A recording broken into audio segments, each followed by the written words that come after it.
que é o que a gente acredita sobre honra, sobre paternidade, sobre herança. Esse assunto foi estragado no Brasil nos últimos 15, 20 anos por causa de muitos abusos, uma série de abusos. Mas a gente entende que o mau uso não cria o desuso. Assim como em qualquer coisa que foi mal usada e mal feita, não, em qualquer coisa da vida, não significa que aquilo não sirva, não preste mais. E assim é com as escrituras, e assim é com valores e princípios do reino de Deus. Então existem princípios que regem o universo, assim, princípios divinos que são criados pelo próprio Deus e que eles nunca vão mudar, ainda que a pessoa use aquele princípio de uma maneira ruim. Aquele princípio não muda. Então, às vezes você vai ver e pessoas que têm uma teologia muito ruim, mas que conseguem ter algum tipo de sucesso, algum tipo de recompensa, porque ela está se movendo debaixo de um princípio. E aquele princípio ali não significa que a pessoa é aprovada, o caráter, não é isso. Mas ela colhe porque ela tem um princípio. E às vezes até pessoas não crentes, que nem creem em Deus, elas são abençoadas porque, às vezes sem saber ou às vezes sabendo, se move debaixo de um princípio, né? Então, por exemplo, se você for em Israel, e a gente tem acompanhado muita coisa de Israel, tem um jardim com árvores, que ali tem uma árvore para cada justo das nações. Quem são esses justos das nações? São pessoas que de alguma forma salvaram os judeus do Holocausto. E lá tem uma árvore de uma brasileira que livrou milhares de pessoas, que ela trabalhava na época acho que era no consulado. Mas na hora de carimbar, porque eles já estavam começando a mapear para poder matar os judeus, quando ela ia carimbar os passaportes dos judeus, eles carimbavam com a estrela de Davi, de vermelho. Pum! Então, obviamente, aquelas pessoas ficavam proibidas de sair da nação, porque ia ter um massacre de morte, um massacre econômico, iam ser tomados negócios, as empresas, tudo aquilo que pertencia aos judeus, ia começar um massacre de judeus. E essa brasileira, era uma brasileira também de descendência alemã e tudo mais, ela começou, quando ela percebeu que tinha alguma coisa errada, ela começou a não carimbar os passaportes dos judeus, e com isso, milhares de judeus conseguiram fugir antes que o massacre nazista começasse a acontecer. Então, com certeza, essa pessoa, eu não sei, não tenho a menor ideia da fé que ela professa ou não, mas ela vai ter uma recompensa em Deus, ou menos rigor no juízo, eu não sei o que vai acontecer. Mas, com certeza, são princípios que movem, que regem. Se você pegar a história de Schindler, você também vai ver, tem o filme, a lista de Schindler, mas tem documentários, tem coisas mostrando sobre quantos milhares de judeus ele livrou do Holocausto. E são princípios que regem o universo, porque são princípios que saem do Senhor. Então, por exemplo, no sentido econômico, não foi um pregador da teologia da prosperidade que colocou na Bíblia, em 2 Coríntios 9, 6 ao 9, que o que semeia pouco também ceifará, e o que semeia em abundância ceifará. Cada um contribua segundo propôs no seu coração, não com tristeza nem por necessidade. Então, oferta, semeadura não pode ser por necessidade. Você não pode dar para as pessoas ou para a obra de Deus por necessidade. É óbvio que se existe necessidades, você precisa, que é outra coisa que as pessoas não entendem. Então o cara está passando necessidade, não vou ajudar. Não é isso. O que ele está dizendo é que a motivação para você semear tem que ser uma motivação pensando na recompensa. Pensando no que está por trás daquilo que você está fazendo, ou seja, você está plantando o seu dinheiro em algo glorioso, em algo poderoso, você está semeando, e não pode ser por necessidade, e precisa ter alegria.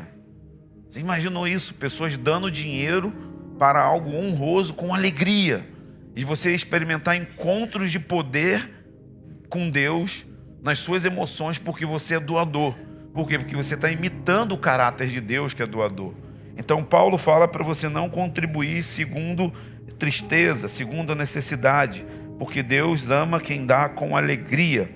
E aí vai fazer abundar em vós toda a graça, a fim de que, tendo sempre em tudo toda a suficiência, abundeis em toda boa obra. Ora, aquele que dá a semente ao que semeia, também dá pão para comer. Multiplique a vossa sementeira e aumente os seus frutos de justiça. O que ele está dizendo? Que quanto mais você plantar, mais semente você vai ter e mais pão você vai ter para comer. Então a sua semeadura é o seu dinheiro, você planta o seu dinheiro. E isso você precisa discernir o que é dinheiro para plantar e o que é pão para comer. Então toda pessoa tem que ter pão para comer. E aqui pão ele está falando daquilo que você gasta com você. Tem coisas que você precisa fazer com você. Precisa cortar o cabelo, fazer a barba. Inclusive estou até precisando, né, amor? Estou meio João Batista aqui já, né? Você precisa ir num bom lugar para comer, você precisa tirar férias. É o seu pão, você gasta com você. Mas você tem que discernir o que é a semente, aonde você planta, para você poder ter mais semente. Então esses são princípios que nunca vão mudar. E nos relacionamentos também é a mesma coisa. Existem princípios de relacionamentos no reino de Deus. E o reino de Deus, ele é movido por um relacionamento de honra. Honra é uma coisa que é falada na Bíblia em 136 versículos. E é uma palavra-chave para a gente mover o céu, para a gente mover a economia do céu, para a gente mover a economia do reino de Deus. Então, dentro da Trindade, nós vamos ver isso. Nós vamos ver que o Pai, o Filho e o Espírito Santo, eles vivem uma cultura de honra intrínseca dentro daquilo que a gente chama de dança da Trindade. A gente vai olhar isso em todas as Escrituras, em todo o Novo Testamento, como Jesus queria glorificar o Pai e que cada coisa que ele fazia, quando ele curava um doente, quando ele expulsava um demônio, quando ele alimentava os pobres, ele queria glorificar o Pai. Ele não fazia nada que ele não estava vendo o Pai dele fazer. E ao mesmo tempo o Pai queria glorificar o Filho. E o Filho também tinha muita preocupação em honrar o Espírito Santo. Pelo simples fato de que tudo que ele fez na terra, ele não fez por ele mesmo, ou seja, no sentido de que ele era Deus, então ele fez milagres. Ele precisou ser cheio do Espírito Santo. Então cada milagre que Jesus fazia, ele fazia ungido pelo Espírito Santo. O Espírito Santo foi quem capacitou ele operar cada milagre. Então, esse assunto é muito vasto e eu não vou estender muito, mas eu quero deixar 4 coisas básicas para a gente aqui nessa manhã. Que existem 4 esferas da honra. A primeira esfera da honra é na sociedade. Nós precisamos, como cidadãos, exercer uma boa cidadania e com os valores do reino. Então, na sociedade, nós precisamos honrar os governantes, nós precisamos honrar as leis da sociedade. E aqui está um ponto tenso para a nossa geração, porque nós somos, acho que quase todos aqui, ou a maioria, somos a geração que pelo menos já viu 2 impeachments de presidentes. Então, como nós vamos honrar o desonrável? Como nós vamos honrar um governo estadual que tem 5 governadores numa sequência independente de ideologia, tudo corrupto? Então nós temos um desafio. É porque a questão que envolve o nosso coração, que envolve a maneira como a gente vê, é que a gente começa a pensar em honra de acordo com aquilo que a pessoa faz e não de acordo com quem ela é. Então, independente do que essas pessoas fizeram, que foi muito errado, não importa. Deus colocou essas pessoas lá. Deus estabeleceu essas pessoas lá. Assim também como o próprio Deus removeu essas pessoas de lá. Então, se no ano que vem for eleito um candidato que a gente não gostaria que fosse, por causa das questões de fé, de ideologia, nós precisamos também honrar essa pessoa. A questão de honra não tem a ver com concordar com aquilo que ele vai propor na sua pauta política. Então, eu não preciso concordar com a Dilma, nem com Lula, e no caso não concordo, só para que vocês saibam, mas eu preciso respeitá-los tratá-los de acordo com quem eles são e não com aquilo que eles fazem. São pessoas que Deus pode colocar como autoridade ou não. Então a Bíblia é clara em Romanos, ela fala para a gente ter um tratamento de honra. Romanos 13, todos devem sujeitar-se às autoridades governamentais, pois não há autoridade que não venha de Deus. As autoridades que existem foram por eles estabelecidas. Portanto, aquele que se rebela contra a autoridade está se colocando contra o próprio Deus que a instituiu. Você está lendo a sua Bíblia? Você está aqui?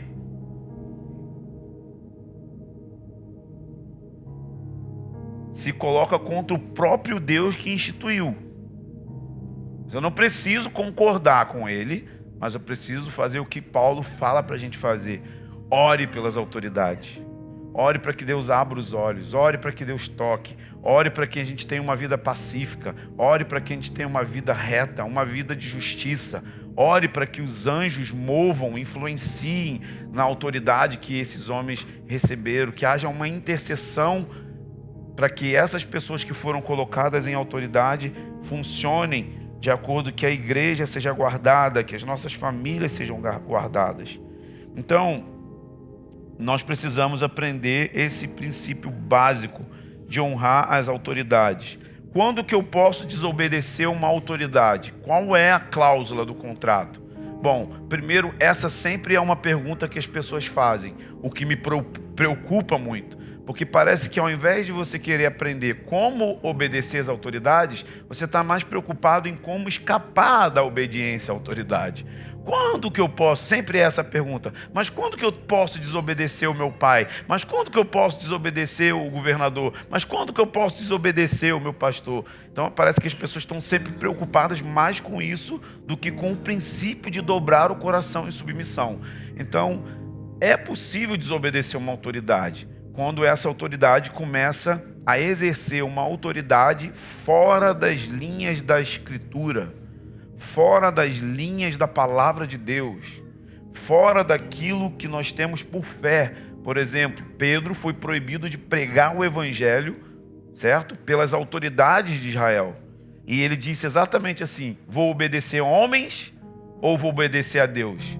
Claro, vou obedecer a Deus, porque aquela imposição de proibição de pregar o evangelho estava indo contra aquilo que Jesus tinha falado: ide por todo mundo e pregai o evangelho. Então quem tem mais autoridade? Jesus ou o governador que proíbe a gente de evangelizar? Quem tem mais autoridade?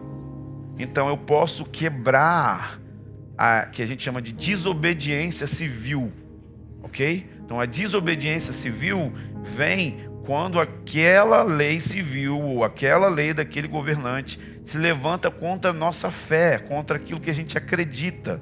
E óbvio que isso vai trazer sérias consequências para a gente se a gente desobedecer. A gente pode ser preso, a gente pode ser morto, a gente pode perder o emprego, enfim, muitas coisas ruins acontecem. Mas a gente deveria ficar mais preocupado em como a gente fala das autoridades, como que a gente se dirige. Por exemplo, tem uma cultura no Brasil de fazer meme, de fazer chocarrice, de fazer coisa tipo pesada com governantes políticos. É uma cultura que existe já desde a época do Caceta e Planeta, né? E aí foi só piorando, foi só assim, ficando imoral, baixo. Então a primeira coisa é o PM que está ali naquela rua, você precisa parar de chamar ele de verme. Você precisa parar de generalizar e falar que todo PM é bandido, que todo PM é isso, que todo PM é aquilo. Você já parou 10 minutos para orar pela PM? Ah, mas lá tem PM corrupto. Gente, tem pastor corrupto. Esse é o ponto que você se baliza? Então vira hinduísta, sei lá, tipo, vai para outro lugar, porque tem coisa corrupta na igreja. O problema da PM é o problema da humanidade, chama-se queda. Assim como o problema do racismo não é político, se chama queda. E o que redime isso? Evangelho. Evangelho de verdade, cruz. Faz com que a parede não tinha maior segregação do que judeus e gentios. Não tinha. Era terrível. Porque tinha os da circuncisão que não comiam alimentos, que não comiam coisas, e tinha os gentios que começaram a converter. E aí Pedro foi meio hipócrita quando ele chega a galera de Tiago e ele para de comer com os gentios, porque comiam comida impura. Deviam estar comendo um camarãozinho, um carré, uma linguiça. E ele se levanta e sai porque ele estava comendo com gente impura. Então a maior segregação que tinha era judeu e não judeu. E a Bíblia diz que pela cruz ele fez paz e reconciliou dois povos. Então o racismo, o problema do racismo não é uma questão ideológica ou política. Politizaram isso. Mas é uma questão da queda. E você precisa enxergar isso pela queda. Então toda corrupção, todo maltrato da PM, ou todo abuso de autoridade, tudo isso é um problema de pecado. É o pecado da humanidade. Mas a gente tem essa coisa, sabe? Um dia eu estava passando com a Maria para, sei lá, onde eu estava indo, e tem aqueles, a Recon, acho que é os caras que fazem mais a questão de rua e tal. E aí a Maria passou assim e falou assim: ai papai, tô com medo, a polícia tá ali. Você vê, até a criança cresce já com medo da polícia. E ela falou comigo, mas ele não ouviu. Eu falei alto assim: não, Maria, os policiais estão ali para proteger a gente. Na hora o cara ouviu e falou: opa, bom dia, senhor, obrigado aí, hein? Duvido que ele ouve esse tipo de comentário no dia a dia. Duvido mesmo. Então tem uma cultura da gente sempre falar mal de tudo aquilo que está estabelecido como autoridade e não orar pelas autoridades. Então esse é um princípio dentro da honra. Na sociedade a gente também pode fazer o seguinte: honrar os nossos vizinhos, honrar a nossa comunidade. Como cristãos, nós estamos inseridos em uma sociedade para a gente ser sal e luz. Então você pode servir os seus vizinhos, servir o seu porteiro, servir as pessoas que estão ali. Os nossos porteiros lá da rua, eles ficam às vezes ali horas vigiando. E, gente, é muito legal quando chega um prato de churrasco para eles. Está servindo aqueles caras, servindo eles. Na outra casa a gente fazia isso com a outra senhorinha lá, que não sei se mora lá ainda. Dona Simone. A Simone mora lá ainda? Vou meter o pé já. Faz tempo que eu não vejo. A gente acabou criando uma amizade com ela, assim como também os vizinhos de baixo, porque a gente simplesmente estava se relacionando com pessoas não crentes, dando churrasco, tudo. Quando eu vi, de repente, até o Mac estava entrando dentro da casa da mulher. E o pior, sem ser convidado, tá?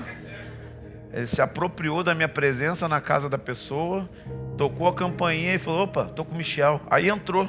Falei: gente...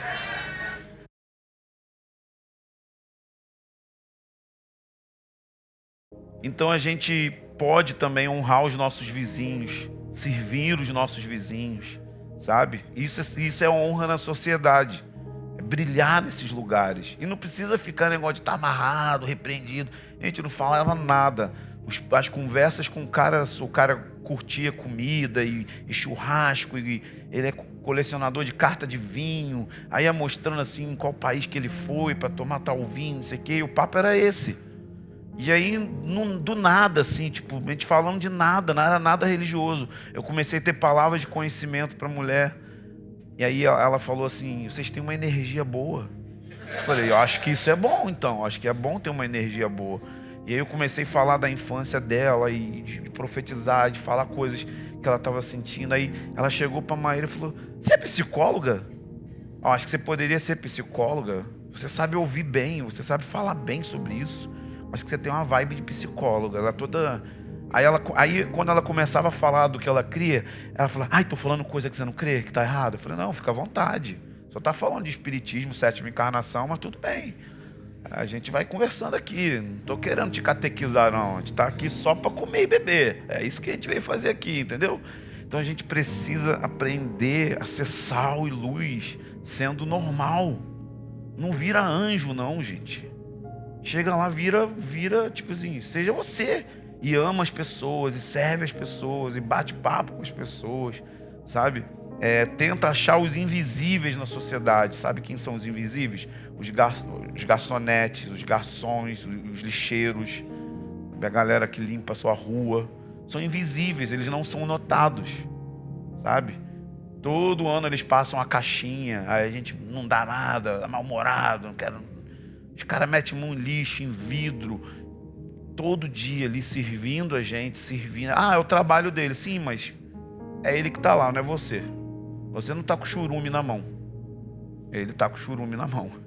Então isso honra Deus, honrando pessoas na sociedade. Segundo lugar onde a gente precisa entender honra, e a gente já fala isso há muito tempo, é na esfera da sua casa, da sua família, dentro da nossa família. E tem um grande levantar de principados e potestades tentando destruir a essência da família. Então, nós precisamos entender que existe uma espécie de batalha espiritual que a gente vai entrar. E antes de Paulo entrar na batalha espiritual, em Efésios 6, ele começa a falar o seguinte: mulheres, respeitem seus maridos como a Cristo. Isso está no capítulo 5. Maridos, amem suas mulheres como Cristo amou a igreja. Filhos, honrem seu pai e a sua mãe para que vocês tenham vida longa na terra. Quem quer viver bem aqui? Tem que honrar pai e mãe. Mas meu pai é assim, meu pai é assado, meu pai foi assim. Não tem nada a ver com isso. Tem a ver com você, com o seu coração. Tem a ver com o seu coração. Você acha que eu não tive problemas com meu falecido pai? Sim. Mas eu aprendi a honrar ele mesmo dentro das limitações dele. Porque é o seguinte, quando você fica maduro, você para de ser o ofendido e você passa a ser o curador ferido. Quantos querem isso? Eu quero ser o curador ferido. Eu fui ferido, mas eu quero ser cura para ele. Eu quero ser cura para o meu pai. E eu me lembro no dia que eu liguei para ele falando: você não me deve nada, eu não tenho nada contra o Senhor, eu honro o Senhor. Eu lembro do dia que você profetizou para mim. Quando você entrou no quarto, eu estava cheio de maconha na cara e você falou que eu ia ser um pregador, que eu ia pregar nas nações. E depois disso meu pai cometeu muitos erros. Muitos erros. Mas eu tenho total certeza assim, de que ele naquele dia sentiu o meu amor. E eu tirei. O amor cobre uma multidão de pecados, sabe? E eu honrei ele naquilo que ele era. E aí diz também para os pais não provocarem a ira dos seus filhos, criando eles na disciplina e na instrução. Então, antes de entrar no capítulo 6, na batalha espiritual, Paulo está falando assim: não mexe com esse negócio de batalha espiritual se tua casa está uma desordem. Você vai tomar na cabeça. Organiza a casa primeiro, depois vai brigar com o demônio. Não sai para brigar com o demônio se você é um sargento dentro de casa e não consegue ser submisso ao seu marido. Porque isso é um problema. É um problema. Mulher tem dificuldade de ser liderada. Isso não começou ontem, não começou com o feminismo, isso começou com uma pessoa chamada Eva. Lê o livro de Gênesis. Começa lá. Qual é o problema da mulher? Toda mulher acha que sabe liderar. E qual é o problema do homem? Todo homem se esconde. Tem um livro maravilhoso do Larry Crabb que é O Silêncio de Adão. Todo homem deveria ler. Então a mulher, ela tem um ímpeto. Não, eu sei fazer, sai daí, rapidinho. Tira a mão. E o homem, quando dá BO, o que ele faz? tem nada com isso. Ele se esconde atrás da mãe, ele se esconde atrás dos problemas, ele se esconde atrás das fraquezas. O homem, ele é um bocozão. É da queda. A queda destrambelhou tudo. Só que a Bíblia diz que Deus é o cabeça de Cristo, Cristo é o cabeça do homem e o homem é o cabeça da mulher. O problema é quando o pescoço quer virar a cabeça. Entenderam não, né? Eu lembro um dia que o Haroldo falou com o Vini e com a Dani ali. Aí era alguma coisa de decisão, tava o Vini e a Dani assim. Quem vai fazer não sei o que, não sei o que. Aí eu vi, não, vai ser isso aqui. Aí a Dani, não, mas vamos pra lá. Aí o Haroldo, olha aí já o pescoço querendo virar a cabeça. Que é o cabeça que manda, mas o pescoço é a mulher. Aí ela manipula a cabeça, ó. A arte da manipulação da mulher é terrível. E o Davi esteve lá em casa sexta-feira e ele levou os filhos. E aí a Bebel, a Isabel. Gente, aquela menina tem uma graça para manipular. Porque ela faz tudo rindo. Ela quebra copo rindo. Ela come inseto rindo. Ela pega assim na cara de pau e faz assim. Gente, é um negocinho assim, igual um ETzinho. Ela ia andando assim com as perninhas assim, subia, pegava o que não devia, chupou pedra, chupou terra, chupou linguiça, ficou com uma linguiça 1 hora na boca, uma carne. Mas era tudo rindo. Eu falei, Davi, Deus te ajude, irmão. Porque ela é forte igual os outros, mas só que ela tem a arte da sedução, que os outros dois não têm.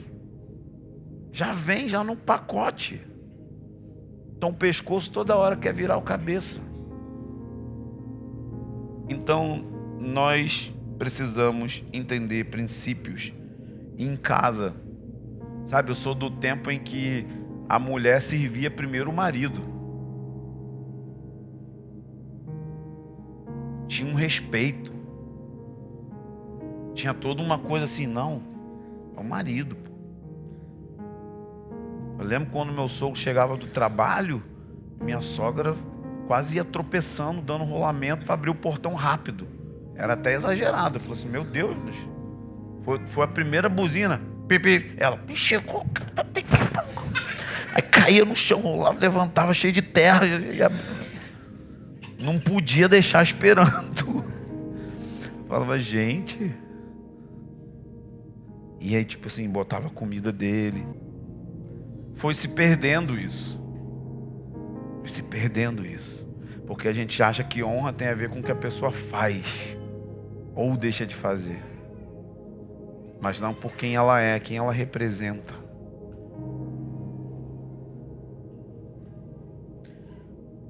Tem muita coisa aqui, eu vou voltar nesse assunto, tá, gente? Por favor, tenham paciência.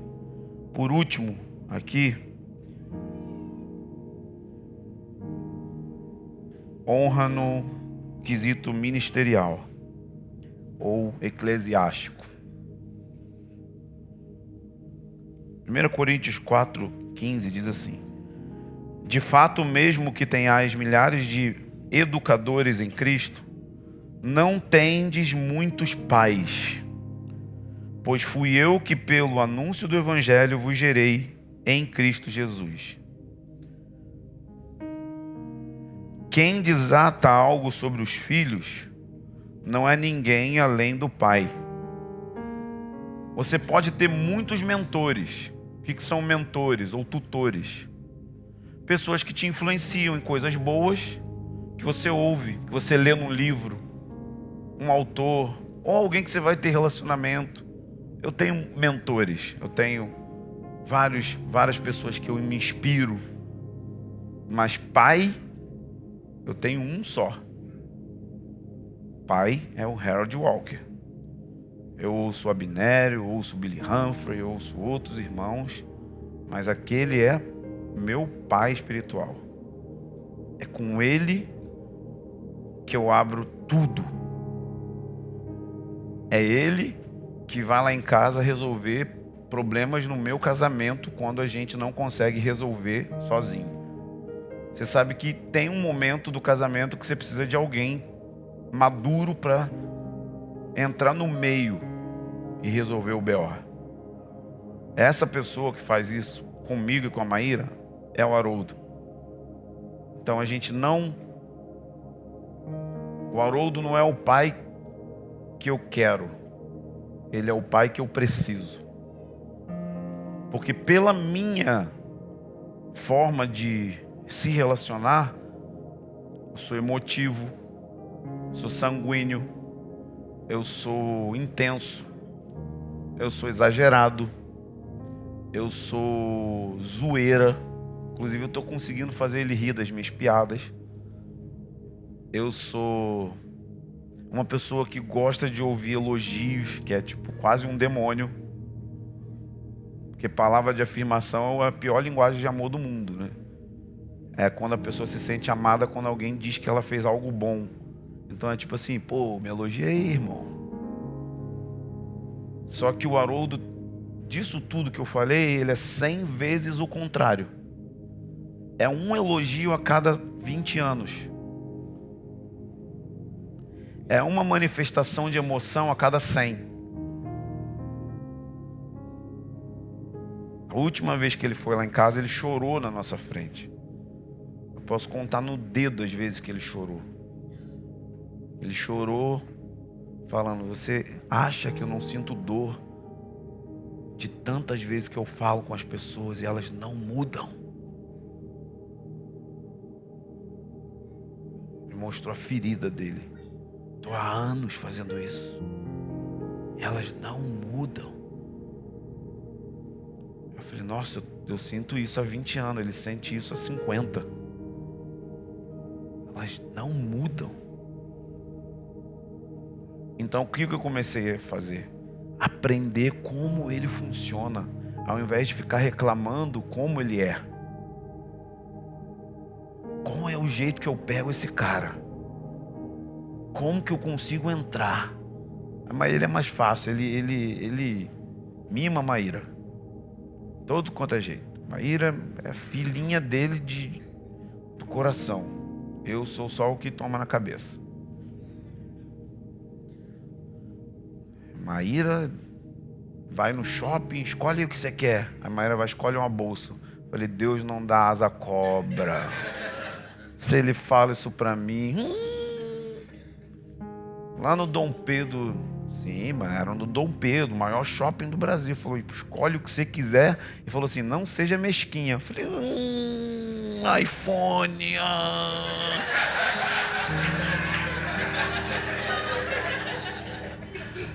Me vem a Maíra com a bolsa da C&A. Eu falei, pelo amor de Deus, você é tonta. Uma bolsa, nem usou. Nem usou a bolsa. Eu lembro da bolsa vermelha. Mas sem o Haroldo eu estaria destruído.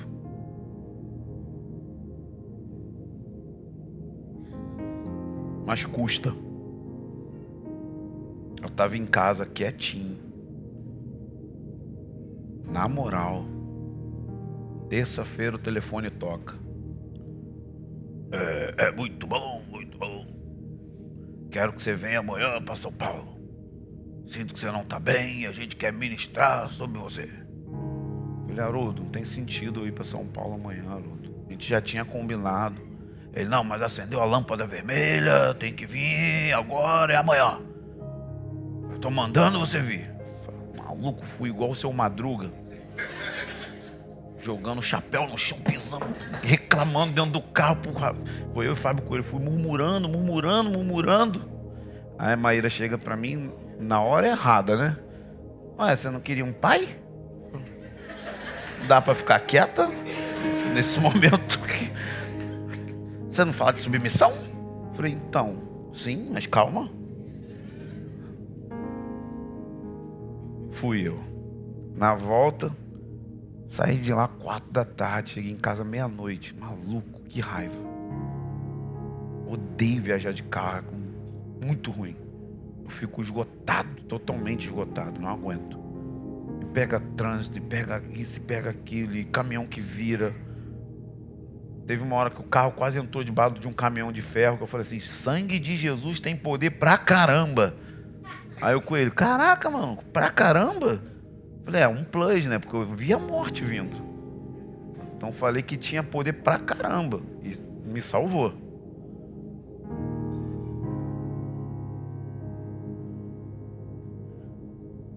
Então, eu quero só terminar dizendo o seguinte. Se você olhar a vida de Elias e Eliseu, Eliseu estava atrás de uma herança. Qual era a herança? Ele queria o dobro da unção de Elias. Então, a paternidade é assim, tem pai, tem filhos que o pai gera, que pode ser ganhando para Jesus, ou até mesmo gerando no sentido de pegar alguém, adotar e amadurecer a pessoa e tudo mais. Tem filhos que escolhem o pai, que foi o meu caso, eu escolhi o Haroldo, ele não me escolheu. Tem filhos que você gera e tem o pai que escolhe o filho. No caso de Paulo e Timóteo, ele falou, eu quero esse menino aí, vou circuncidar ele, ele vai andar comigo, eu escolhi ele. Eliseu já é diferente, Eliseu escolheu Elias. Só que Elias tinha muitos filhos, que eles chamavam de filhos dos profetas. Só que nenhum dos filhos de Elias fez o que Eliseu fez. Então Elias, eu me identifico muito com ele, porque ele é muito gentil. Eu acho ele um pai espiritual gentil demais. Então, Eliseu falou assim, eu quero o que você tem. E aí, Elias foi para Gilgal, que representa, Gilgal significa lugar onde corta a carne. Vem comigo, ó. Aí Eliseu vai para Gilgal, representa o lugar onde a carne é cortada. Foi ali que Josué circuncidou o povo de Israel antes de entrar na terra, em Gilgal. Então esse é o lugar onde você corta a carne do filho. Você toca na carnalidade do filho. E aí Elias fala assim, sai daqui, moleque. Pai espiritual, tá? Vaza, para de andar atrás de mim. Para de me perturbar. E Eliseu falava assim, tão certo como vive o Senhor, não te deixarei até ter o dobro do que você tem. Aí ele continua. Fui para Betel. Esse é um lugar de avanço. O lugar onde Abraão edificou o altar e onde Jacó viu os céus abertos. Então, primeiro ele tomou uma lapada, sai daqui, cortou a carne. Aí ele avançou, foi para Betel, começou a andar no lugar onde o pai dele via os céus abertos, a casa de Deus. Ele entrou nessa esfera de relacionamento. E aí ele fala, sai daqui, para de andar atrás de mim, que moleque chato. Tão certo como vive o Senhor, não vou te deixar. Você já cortou minha carne em Gilgal, agora eu já estou na casa de Deus. E ele vai para Jericó. Jericó é o lugar onde a gente entra nas batalhas espirituais. É um processo de andar em paternidade e aprender a romper com a carne e ouvir de Deus através de um homem mais maduro. E isso é difícil. Assim como foi difícil ter que, do nada, sair do Rio e ir para São Paulo quando estava gostosinho em minha cama. É quando você entra no processo de obedecer sem submeter. Você sabe que tem diferença entre obediência e submissão. A obediência é o fato prático que você faz de um mandamento. E a submissão é quando vem do coração. Tem gente que quer ser submisso sem obediência. Eu não estou sentindo vontade de fazer. Cala a boca e faz sem vontade. Não precisa ter vontade não, só obedece. Dobra. E aqui começam os demônios, começa ataques na mente, começa um monte de coisa. Você, nossa, eu acho que ele está abusando. Nossa, eu acho que é isso, eu acho que é aquilo. É um lugar de lutas. E aí Elias fala, sai daqui, vai embora. sai de perto de mim. E Eliseu fala: não vou te deixar, até ter o dobro do que você tem. Eu vou andar atrás de você, meu amigo. Então ele chega no Jordão. No Jordão, uma das coisas mais poderosas é que ele já entrou debaixo de uma paternidade saudável. E ali a gente é levado a um sobrenatural. O Jordão representa o sobrenatural, a humildade. Porque é ali que acontecem as coisas mais sobrenaturais. O Jordão se abre, o povo passar. É onde a pomba vem sobre Jesus. É onde Naamã é humilhado e curado nas águas turvas do Jordão. Então aqui ele já entrou num nível do sobrenatural. Porque depois de Jordão é quando ele vê o céu tomar o pai dele. E o manto de Elias cai. E você sabe por que ele queria o dobro? Porque o dobro significa unção da primogenitura. E em Israel, todo primogênito recebe o dobro da herança do pai, porque ele é o filho mais velho. Ou seja, ele é o filho mais maduro. Então o primogênito recebe o dobro porque ele vai cuidar dos outros irmãos, que também são filhos. Então é por isso que Eliseu falou: eu quero o dobro de você. Porque depois Eliseu se tornou o pai da escola de profetas que Elias era o pai. Ele começou a cuidar da molecada profética, mas só que com 2 vezes mais autoridade. Então a unção da primogenitura tem a ver com uma postura de coração de desejar ser o filho mais maduro. E isso não é errado. Benny Libet, o cara do Jesus Culture, ele falou para o Low Engle assim: eu sou o seu maior investimento.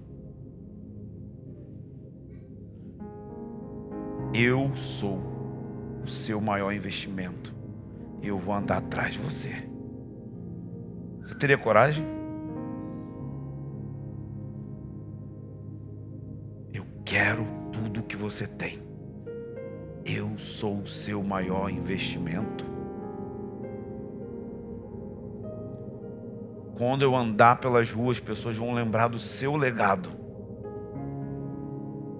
Se você morrer daqui a 20 anos, as pessoas vão lembrar do seu legado. Paulo falou assim: quando eu enviar Timóteo, vocês vão lembrar de mim. E ele fala: Timóteo, seja para eles um exemplo, um tipos no grego. Seja para eles um hematoma. Que quando você chegar nos lugares, a marca apostólica daquilo que eu carrego está sobre você e vai afetar outros.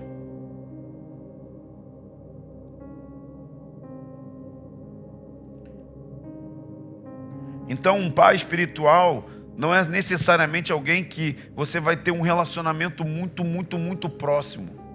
Eu tenho um relacionamento próximo com o Haroldo, mas não é muito próximo, porque a gente mora em cidades diferentes. Mas tem a ver com quando ele fala, ele alinha o coração. Quando ele fala, ele libera destino. Quando ele fala, ele traz cura. Ele traz amparo espiritual. Um pai espiritual traz amparo. Ele liberta você de escândalo financeiro. Ele libera você de imoralidade. Ele traz palavras que alinham o seu casamento. Ele traz um destino, uma plataforma por meio do qual você caminha. Porque ele passou anos errando, ferindo e sendo ferido, para que essa geração aqui, a partir de agora, não ande mais nos mesmos erros do que ele errou. Então ele sofre dores de parto para que uma outra geração não sofra aquilo que ele sofreu. Não cometa os mesmos erros que as gerações do passado cometeram.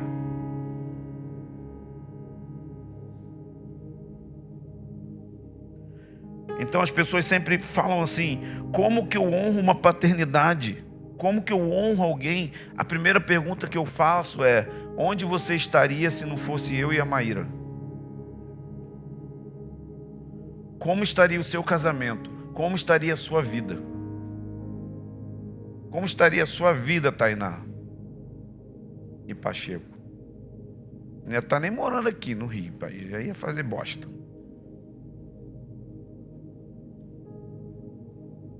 Depois a gente conta essa história da Tainá. Depois a gente conta. Tainá veio com uma loucura do nada assim. Vou morar em Montemor. Falei, vai nada. Não vai. Esquece isso. Isso aí são só desvaneios da sua alma. Não ouvi de Deus, não ouviu não. Para ficar aqui. Se vai, ia perder o Pacheco. Ia estar solteiro. Ainda está solteiro. Mas assim, ia estar um solteiro mais longo. Não ia ganhar o presente de casamento. Não ia ganhar nada. Ia estar, né? Ia estar perdida na vida.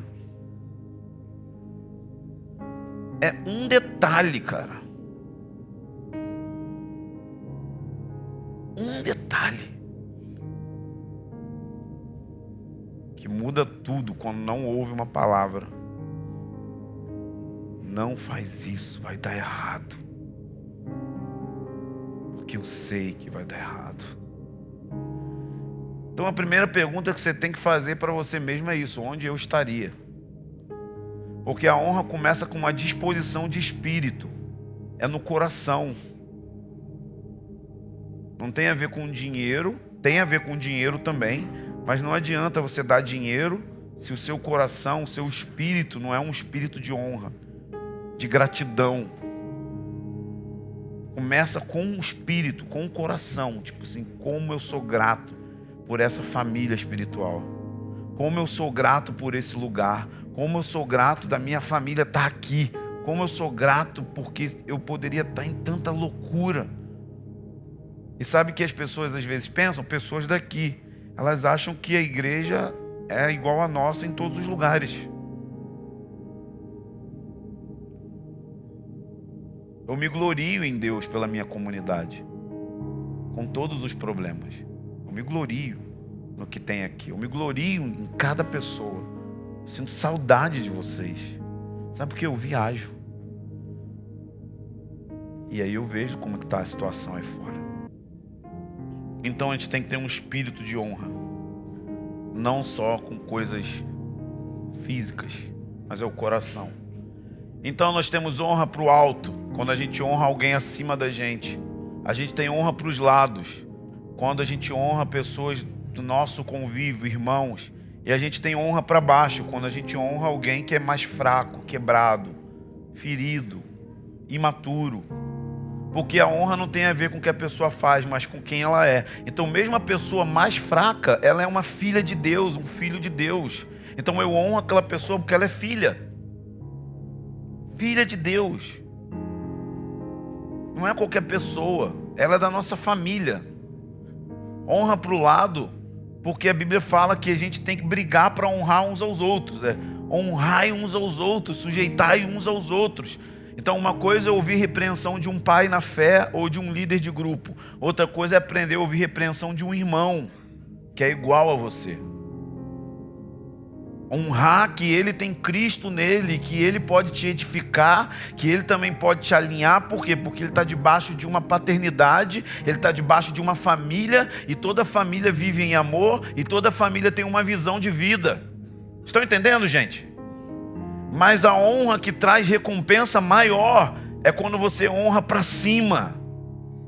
Se você não entender honra para cima, as outras duas vão ficar capengas. Você não vai entender nada. E aí eu faço uma pergunta para vocês. Se você tiver uma pessoa morando numa casa muito pequena e simples, e você tem um pai espiritual que mora numa mansão, e você recebeu uma grande quantidade de dinheiro, na vida de quem você oferta? Com medidas de receber recompensa.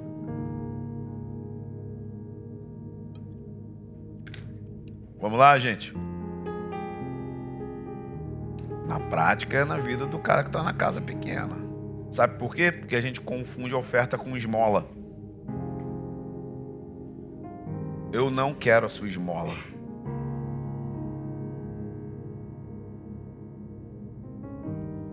E eu também não quero o seu dinheiro se você não tem um espírito de honra. Eu não quero teu dinheiro. A Maíra tá aqui na nota de rodapé, assim. Não, é melhor nem dar. É dinheiro de maldição que ela falou. Palavras dela, tá, irmãos?